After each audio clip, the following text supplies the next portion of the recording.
ग्राम पंचायत बीघा महावत में एक ऐसे व्यक्ति हैं जो कि युवा हैं और साथ ही हम बात करें यहाँ पे जो ग्राम प्रधान जो मुख्य समस्या गांव में देखने को मिल रही है वो किसानों को यहाँ पर देखने को मिल रही है। यहाँ पे बताया जा रहा है कि अतिवृष्टि के कारण किसानों की फसलें हैं वो काफी तबाह होती हुई बात बताई जा रही है। मेरा नाम संजय राजपूत है, ग्राम प्रधान प्रतिनिधि बीघा महावत। लगभग उड़द की फसल में 80 से 90% का नुकसान हुआ है और लगभग मूंगफली की भी फसल में भी काफी नुकसान पाया गया है।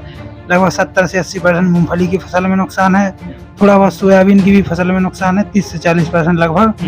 और अपने यहाँ पे मक्का वगैरह तो सब ठीक है, लेकिन उड़द वगैरह में इनमें नुकसान है। 3-4 अभी तक कोई आश्वासन नहीं मिला है। सिर्फ एक बार लेखपाल साहब आए थे और वो मान लो जब उड़द की फसल नुकसान हुआ था तब वो जांच कर ले गए थे। अभी उसके बारे हैं किस तरह से लोग रहे ताकि बीमारियों से बचाया जा सके। मैं यही कहना चाहूँगा कि लोग बीमारी से बचाव के लिए अपने मान लो हाथ पाँव भी अच्छे बढ़िया साबुन से धोएं, उसके बाद खाना खाएं और घरों में गंदा पानी जमा ना होने दें, जिसके कारण बीमारी नहीं होगी और सफाई से रहें। कुल मिलाकर शिक्षा व्यवस्था सर पिछले 2-3 सालों से ठीक ठाक काम चल रहा है शिक्षा व्यवस्था में, लेकिन अभी हमारे यहाँ पे इंग्लिश मीडियम स्कूल नहीं है। अभी मतलब सरकारी स्कूल इंग्लिश मीडियम नहीं है हमारे यहाँ पे। सबसे पहले तो यहाँ पे एक स्कूल की मांग कर रहे हैं हम लोग कि मान लो यहाँ पे हाई स्कूल तक स्कूल होना चाहिए, 8th तक ही हो। अभी यहाँ पे हमारे सिर्फ 5th क्लास तक स्कूल है, दोनों गांवों में मिला के ग्राम पंचायत बीघा महावत में। तो मेन चीज तो स्कूल की एक जैसे कि मुक्ति धाम को लेकर दाह संस्कार करने में लोगों को बड़ी समस्याएं होती हैं, आपके यहाँ पे है नहीं? नहीं, अभी हमारे यहाँ पे काम चल रहा है मुक्ति धाम का। सांसद जी द्वारा सांसद निधि से है वो मुक्ति धाम को। उसका आज के समय में काफी जर्जर देखने को मिलती है, चरमराई हुई है, लोगों का ऐसा कहना होता है। आपके नजरिए से क्या देखा जाता है? विद्युत व्यवस्था सर हमारे यहाँ पे बिल्कुल ठप पड़ी है, कुछ नहीं है। यहाँ पे 6-7 ट्रांसफार्मर हैं जिनमें सबके सब फूके रखे हैं। सिर्फ 1-2 ट्रांसफार्मर हैं तो यहाँ पे पूरी लाइट आप खुद देख लीजिए कि यहाँ पे मद्दी लाइट आ रही है। वो ट्रांसफार्मर एक इस साइड सही है और एक इस मोहल्ले में सही है। 2 ट्रांसफार्मर सही है जिसमें 7 ट्रांसफार्मर रखे हैं। किनकी कमी मानते हैं आप, किनकी लापरवाही? नमस्कार, स्वागत है आपका और इस समय हम पहुंच चुके हैं जनपद ललितपुर के ब्लॉक जखौरा अंतर्गत ग्राम पंचायत बीघा महावत में। इस समय हम मौजूद हैं और हमारे साथ एक ऐसे व्यक्ति हैं जो कि युवा हैं और साथ ही हम बात करें यहाँ पे जो ग्राम प्रधान प्रतिनिधि भी हैं। तो यहाँ पे किस तरह अगर हम बात करें यहाँ पे गांव में तमाम विकास को लेकर, अगर हम बात करें सबसे मेन जो मुख्य समस्या गांव में देखने को मिल रही है वो किसानों को यहाँ पर देखने को मिल रही है। यहाँ पे बताया जा रहा है कि अतिवृष्टि के कारण किसानों की फसलें हैं वो काफी तबाह होती हुई बात बताई जा रही है। 70 से 80% तक का यहाँ पर अनुमान लगाया जा रहा है। तो यहाँ पे युवा साथी हमारे साथ जो कि ग्राम प्रधान प्रतिनिधि के तौर पर ये काम करते हुए भी देखे जा रहे हैं। किस नजर से देखते हैं और कितना क्या नुकसान किसानों को हुआ है, थोड़ा सा वो हम जानने का प्रयास करेंगे। जी भाई साहब, स्वागत है। क्या नाम है आपका? मेरा नाम संजय राजपूत है, ग्राम प्रधान प्रतिनिधि बीघा महावत। जी, अगर हम बात करें अभी आपके गाँव में किसानों को लेकर बताया जा रहा है कि अतिवृष्टि के कारण फसलें चौपट हुई, कितनी फसलें चौपट हुई है, कौन कौन सी चौपट हुई है, कितना नुकसान हुआ है?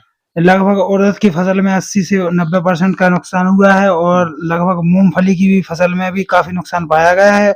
लगभग 70 से 80% मूंगफली की फसल में नुकसान है। थोड़ा बहुत सोयाबीन की भी फसल में नुकसान है, 30 से 40% लगभग।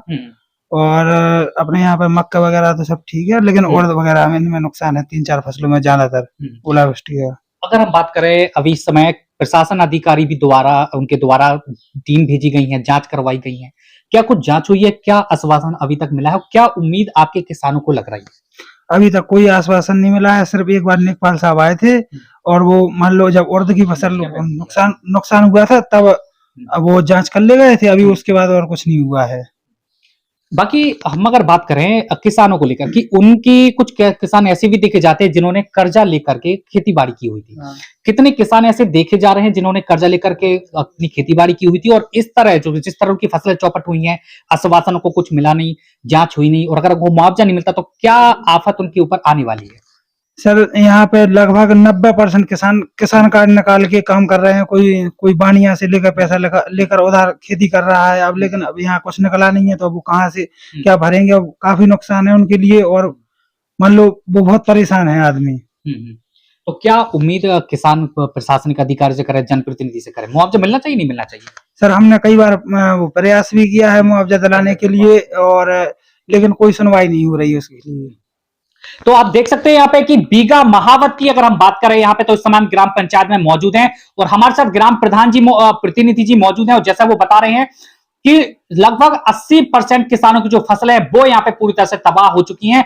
बात करें उर्द की, मूंग की और मूंगफली की में भी यहाँ पे काफी अनुमान लगाए जा रहे हैं कि मूंगफली की फसल भी काफी तबाह हुई है और आधे से ज्यादा किसान ऐसे भी देखे जा रहे हैं जिन्होंने कर्जा लेकर के अपनी खेती बाड़ी की हुई है और इस तरह उनकी जो फसलें जो तबाह हो चुकी हैं, बर्बाद हो चुकी है अतिवृष्टि के कारण, तो और भी चुनौती उन पर आ पड़ी है। जी, अगर हम बात करें, ये तो कोई किसानों की बात करें वर्तमान में विकास को लेकर, सरकार भी तमाम दावे कर रही है, विकास भी कर रही है। बात करें हम स्वास्थ्य को लेकर, इस समय बीमारियां भी कई तरह की उत्पन्न होते हुए देखी जाती हैं। डेंगू हो गया, मलेरिया हो गया, वायरल फीवर हो गया, टाइफाइड हो गया। तो इन सब के बचाव के लिए आप गांव के जिम्मेदार व्यक्ति हैं, प्रतिनिधि हैं, भले आप युवा हैं, तो क्या कुछ आप लोगों को अभी जागरूक आप कर रहे हैं? किस तरह से कर रहे हैं? किस तरह इन सब लोगों से बचाया जाए, इन सब जो बीमारियां उत्पन्न हो रही हैं? हम गांव में साफ सफाई करवा रहे हैं। ये कूड़ा वगैरह जगह जगह पर डला रहता है तो उसको भी सफाई करवा रहे हैं। और ये मान लो जो कर्मचारी आते हैं तो उनको भी टाइट करते हैं कि गांव में अच्छे से सफाई वगैरह, और वो छिड़काव भी करवाते हैं कि जिससे मान लो यहाँ मच्छर वगैरह कम हो, उससे डेंगू वगैरह का खतरा कम हो। तो लोगों से क्या कहेंगे जो लोग घर में रह रहे हैं और किस तरह से लोग रहे ताकि बीमारियों से बचाया जा सके?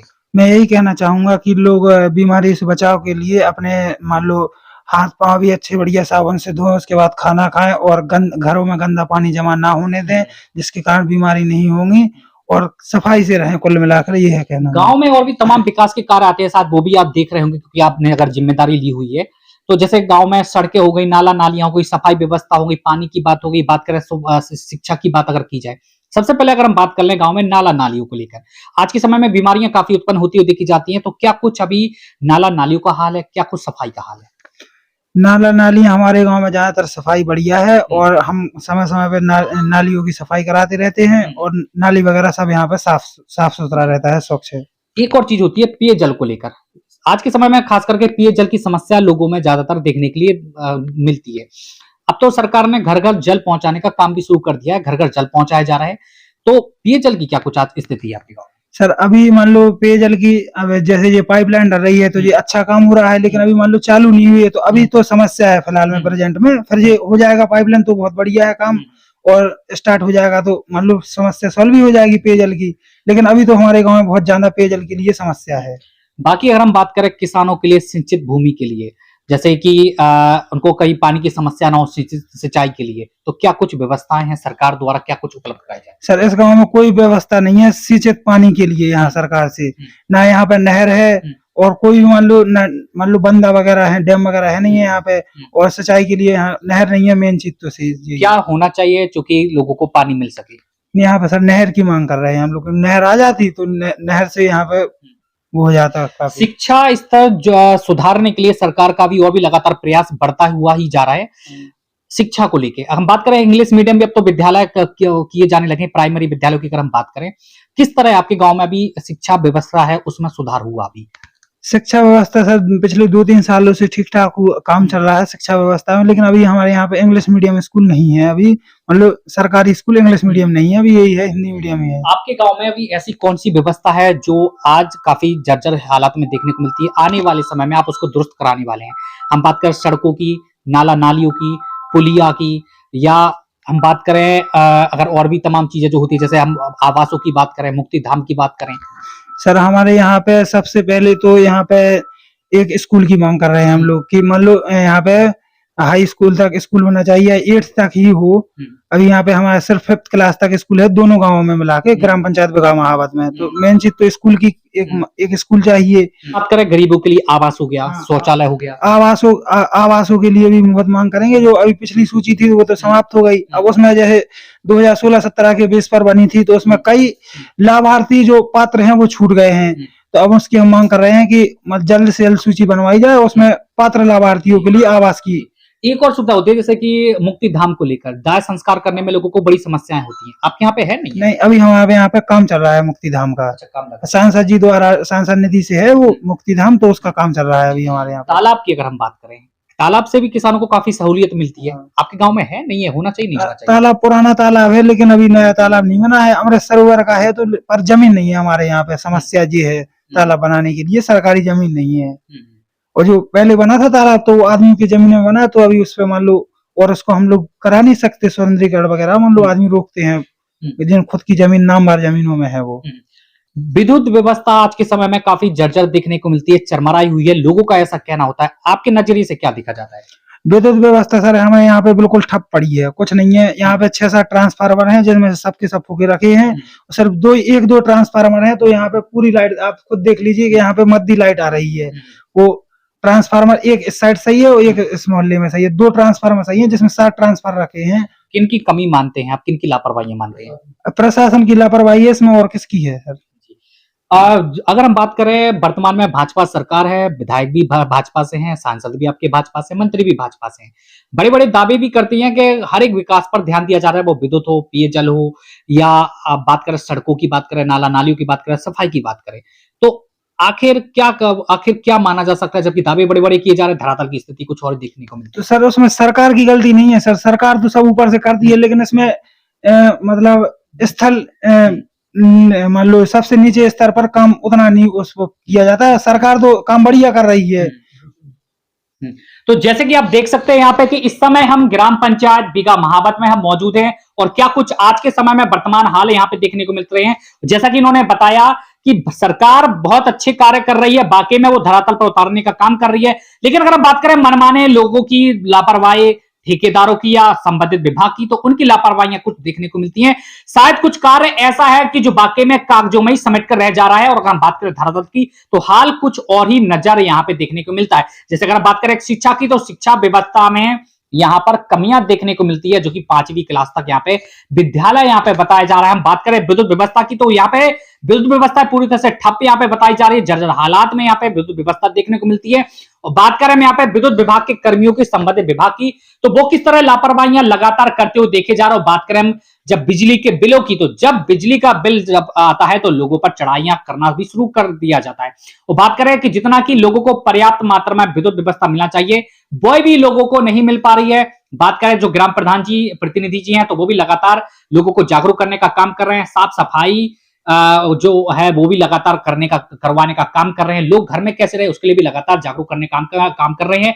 बात करें कि बीमारियों से कैसे बचा जाए, किस तरीके से बचाया जाए, जो प्रशासनिक अधिकारी और शासन द्वारा जो भी आदेशानुसार अभियान चलाया जा रहा है, उसमें भी वो लगातार लगे हुए हैं। तो क्या कुछ किसान का हाल है, वो थोड़ा सा हम जानने का भी प्रयास करेंगे, किसानों से रूबरू करवाने का भी हम प्रयास करेंगे। क्या कुछ किसान अपनी आप बीती सुनाते, किस तरह उन्होंने आंखन देखी तबाही खेतों की उन्होंने देखी हुई है, और कितनी चुनौतियां उनके सामने आ पड़ी हैं, वो भी हम जानने का प्रयास करेंगे। तो बने रहिए हमारे साथ, और भी जगह हम आपको लेके चलेंगे, और वहां का तमाम क्या कुछ नजारा देखने को मिलता है, और भी ऐसे जिम्मेदार लोगों से हम आपको रूबरू करवाएंगे, और क्या कुछ वो कहते हैं, किस तरह वो अपने लगातार प्रयास से विकास की गंगा और बहाने का काम कर रहे हैं, और क्या कुछ वर्तमान सरकार का देखने का हाल मिलता है, वो भी हम आपको बताएंगे। तो तब तक बने रहिए हमारे साथ। फिलहाल के लिए हमें दीजिए इजाजत। नमस्कार।